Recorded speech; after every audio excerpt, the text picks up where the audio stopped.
जिसका नाम है रॉबर्ट फॉस्ट, जिसकी हमने ऑलरेडी 2 पोएम कर ली है, fire and ice and dust of snow. अगर आपने वो नहीं देखी तो पहले जाके वो देखिए। उसकी एक और पोएम है जिसका नाम है द रोड नॉट टेकन, तो वो स्टार्ट करते हैं। अब अ रोड नॉट टेकन पोएम है किसके बारे में? देखो ये जो पोएट है वो थोड़ा सा हिला हुआ है। देखो जैसे डस्ट ऑफ स्नो में वो सुसाइडल थॉट्स आ रहे थे उनको, and he think about that definitely I have to die, I do not feel really good. Fire and ice में वो दुनिया को मारने की बातें कर रहा था, ठीक है। अब रोड नॉट टेकन में वो कंफ्यूज्ड है what kind of things to do, but definitely बहुत ही डीप पोएम है, बहुत चीजें इसमें समझनी होगी हमें। So let's start this poem the road not taken. अब देखो रोड नॉट टेकन में क्या है कि एक दिन पोएट जा रहे होते हैं। अब suddenly he was going over there in a particular area जहां पे काइंड ऑफ अ जंगल जैसा था। अब सडनली उसने देखा कि वहां पे 2 रोड डाइवर्ज हो रहे हैं। डाइवर्स का मीनिंग क्या होता है? एक रोड ऐसे जा रहा है, दूसरा रोड ऐसे जा रहा है। अब वहां पे वो खड़े हैं and he was confused what to do next, कि अब क्या किया जाए, कि मैं यहाँ पे जाऊं या वहां पे जाऊं। अब होगा क्या कि वो सोचेगा। एक रोड ऐसा था जहां पे सब के सब लोग जा रहे हैं, it's like that every single person is going over there, कि सब लोग वहां पे जा रहे हैं। अब एक रोड ऐसा था जहां पे ज्यादा लोग नहीं जा रहे हैं, it was a grassy and a wanted wear. Wanted wear का मीनिंग क्या होता है कि वहां पे ज्यादा लोग जाते नहीं, थोड़ा ग्रास जैसा था। इसका एक कॉमन एग्जांपल आपको इजी लैंग्वेज में जो हर बार मैं समझाता हूँ वैसे ही समझाता हूँ। मान लो कि हमें यहाँ से कोई पर्टिकुलर सिटी से कहीं पे जाना है, मान लो मुंबई से पुणे जाना है, तो हम लोग क्या प्रेफर करेंगे? Let's go to highway. क्यों? बिकॉज हाईवे एकदम सेफ होता है, सब लोग वहीं पे जा रहे हैं, there won't be any kind of a problem. लेकिन कोई बोलेगा शॉर्टकट है बट वो थोड़ा ग्रासी टाइप रोड है, वहां पे ज्यादा लोग जाते नहीं है, कुछ भी हो सकता है, so will try to avoid that road. Avoid क्यों करेंगे? बिकॉज कुछ भी हो सकता है, there could be any kind of a challenge which is waiting for us. That was the only reason. अब रॉबर्ट फॉस्ट ने सोचा कि अब क्या किया जाए।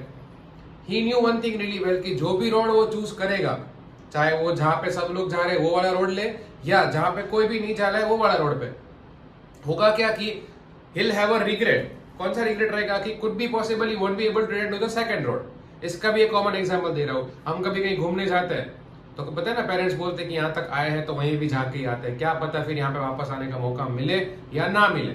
तो बस रॉबर्ट फॉस्ट के माइंड में वही था कि यार ये रोड तो चूज कर लूंगा तो फिर ये रोड पे फिर कभी रिटर्न आ पाऊंगा नहीं आ पाऊंगा, we don't know. Second thing, एक बार अगर कोई भी रोड उसने चूज कर लिया तो उसके बाद ही कुड बी रिटर्न, वो रिटर्न नहीं आ सकता है। क्यों? इसका भी एक कॉमन एग्जांपल है यूजुअल में जो देता हूँ दे रहा हूँ कि मान लो कि आपने 10th के बाद डिसाइड कर लिया कि मुझे डॉक्टर ही बनना है, अब आपने स्टार्ट कर दिया एमबीबीएस सब कुछ स्टार्ट कर दिया, फिर आप बोलोगे अभी नहीं करना, अभी कॉमर्स करना है, फिर आप बोलोगे आर्ट्स करना है। सो वो रोड तक ऑलमोस्ट आप हाफ वे पहुंच चुके हो, फिर आप बोलोगे कि I want to return, so I think it's next to impossible. And अगर आप लौटोगे even if you will return, so it will be really hard for you. So Robert Frost को वो भी था, फिर उसने दोनों चीजें देखी, बोले क्या किया जाए क्या किया जाए। उसके बाद उसने सोचा कि लेट्स डू वन थिंग कि I will take the road which is less travelled. Less travelled means जहां पे ज्यादा लोग जाते नहीं है।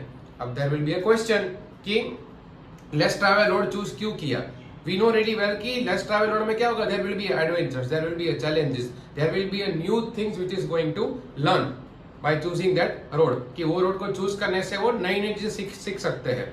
अब इसीलिए उसने क्या कौन सा रोड चूज किया? ठीक है, less travelled road. Less travelled means जहां पे कोई जा नहीं रहा था। उसको पता भी था कि जो भी रोड वो चूज करेगा, वो चूज करने के बाद उसकी लाइफ भी चेंज हो जाएगी, वहां पे कुछ भी हो सकता है, whatsoever kind of things can happen, but there are lots of challenges, lots of adventures waiting for him in that particular road which he had choose. That was the only reason he chose the less traveled road. बस यही था कि दोनों में से क्या, कभी कभी आप कंफ्यूज हो तो जस्ट सोचो कि करना क्या है, या तो ये चूज करना है वो चूज करना है, या आप प्रैक्टिकली अपने आप से पूछो कि क्या मैं यही जगह पे जाना चाहता हूँ कि नहीं। कभी कभी थोड़ा वो मोटिवेशनल या बोरिंग लगेगा बट समटाइम्स इट्स नीडेड।